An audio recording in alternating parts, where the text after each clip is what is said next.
Hola a todos.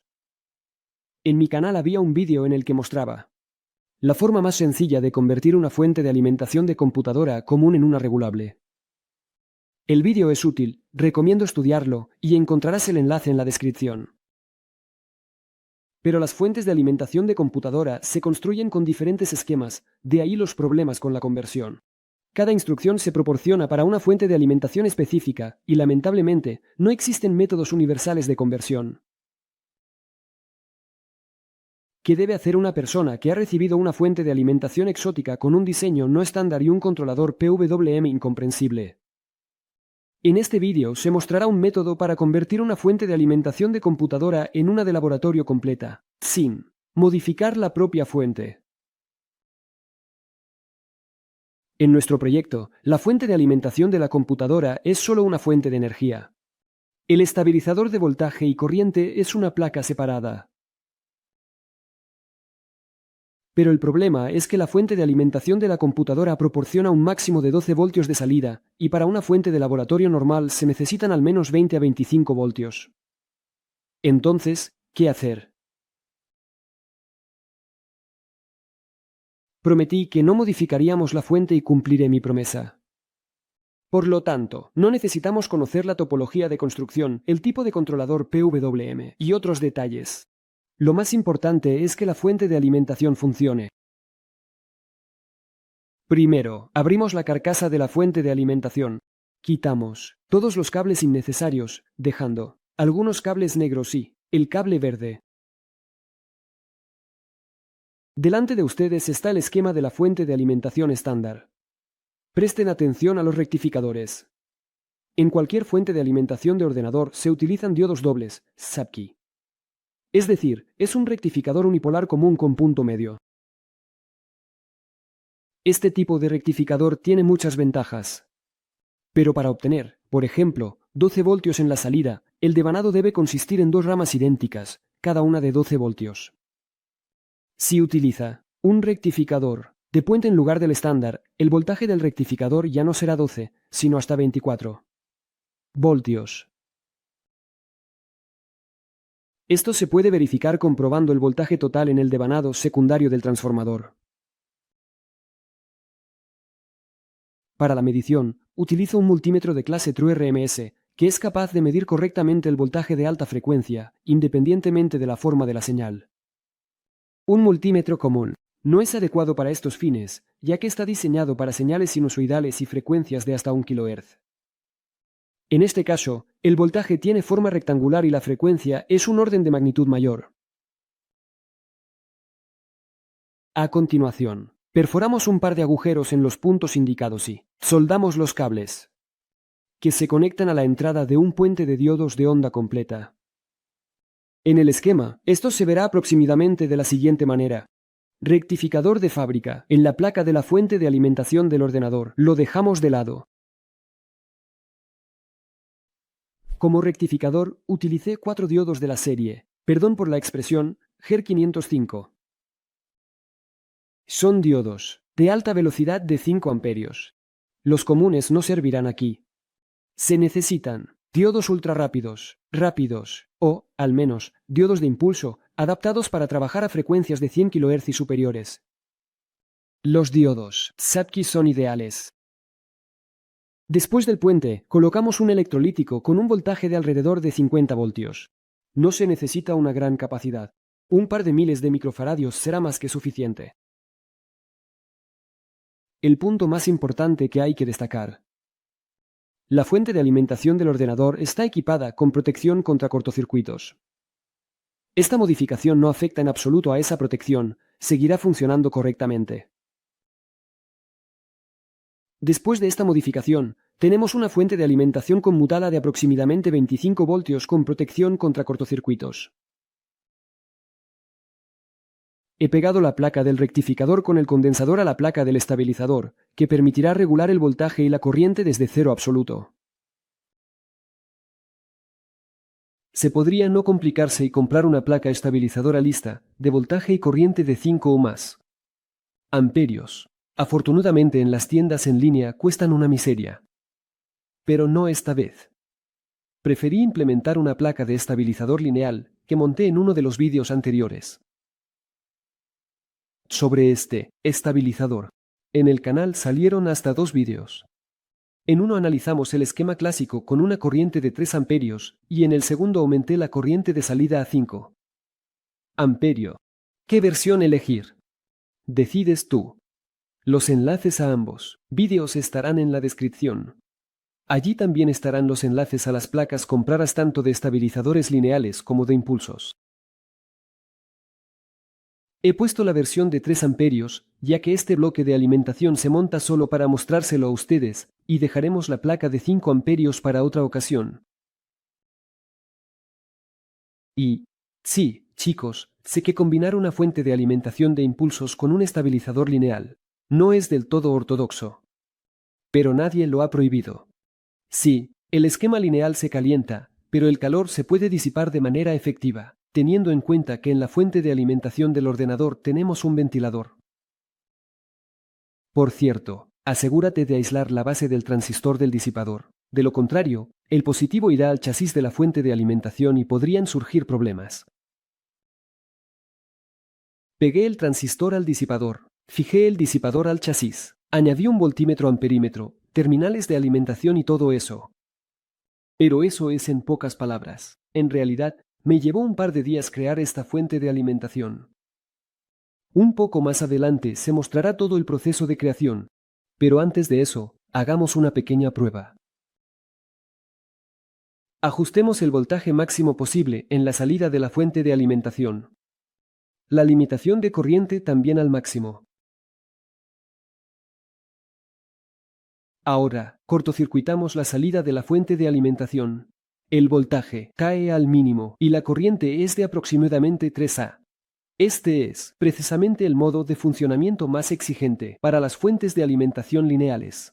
La potencia en la salida es de unos 3 W, pero en el transistor se disipan más de 70 vatios de potencia. Esperamos unos minutos, luego tomamos la cámara térmica y observamos. La temperatura en el disipador es de unos 75 a 80 grados, a pesar de que tenemos refrigeración activa. Pero más tarde, las pruebas mostraron que la fuente de alimentación puede funcionar sin problemas en este modo durante mucho tiempo. Sobre la cámara térmica, creo que no es necesario explicar qué es. Encontrarás el enlace en la descripción. Es, probablemente, el modelo más barato que se puede encontrar. Un objeto indispensable para los reparadores. El modelo es muy compacto y cómodo, funciona con pilas, y está equipado con una pantalla a color. No tiene muchas funciones, pero no se necesita más. En general, es un aparato genial.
Interruptor de encendido.